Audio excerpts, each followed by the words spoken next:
because of the emoluments provided by the organization, or because of lofty ambitions to govern his or her peers. Surely the first such responsibility came as a complete surprise as when Bill Irvin Wiley called me in 1968 to tell me that the council of SHA had nominated me to be president of the Southern Historical Association.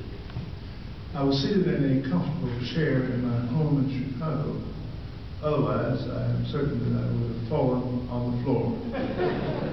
Chairing a learned society such as an historical association is not alluring even to the unambitious, but rather addictive, a habit that I do not recommend except to one whose goals as well as work habits are well conceived and under control.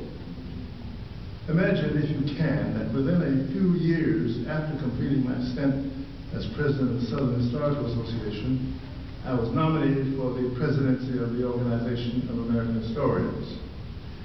Shortly after it became known that I would indeed be the president of the OAH, I encountered Betty Flaidland, my dear friend from Southern Illinois University at Carmody.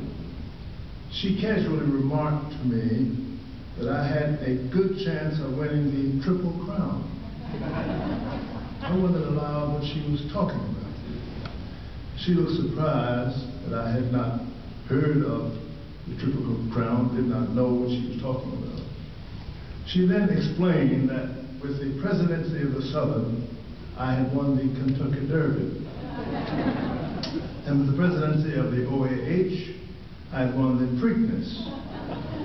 And if I ever became president of the American Historical Association, that would bring me the Belmont Stakes, and with it the Triple Crown.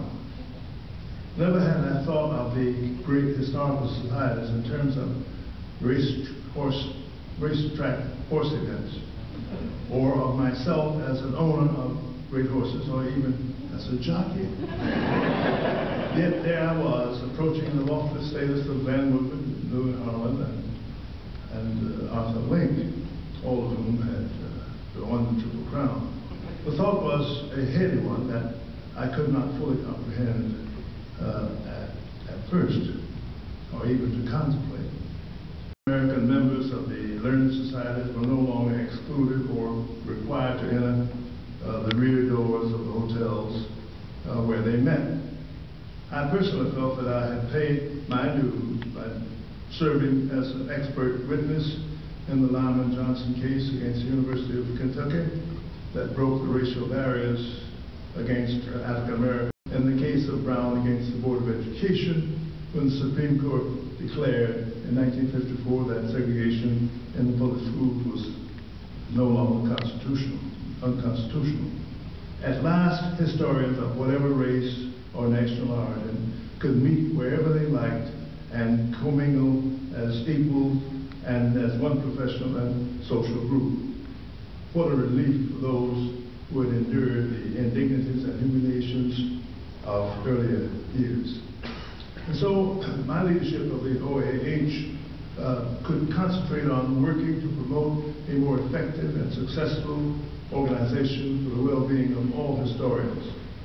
One of the things I sought early to do was to work for establishing an efficient mechanism for governing and leading the organization. In order to achieve that end, the executive board needed to be better acquainted with the operation of the organization. It so happened that the executive board had never met at the headquarters of the OAH in Bloomington, Indiana, nor had it met the members of the staff that did not travel to the annual meetings. So I set out to rectify that by calling for the next meeting of the executive board to be to occur in Bloomington, Indiana. And the impact of the march of the meeting, as well as the efficiency of the operation, was greatly enhanced.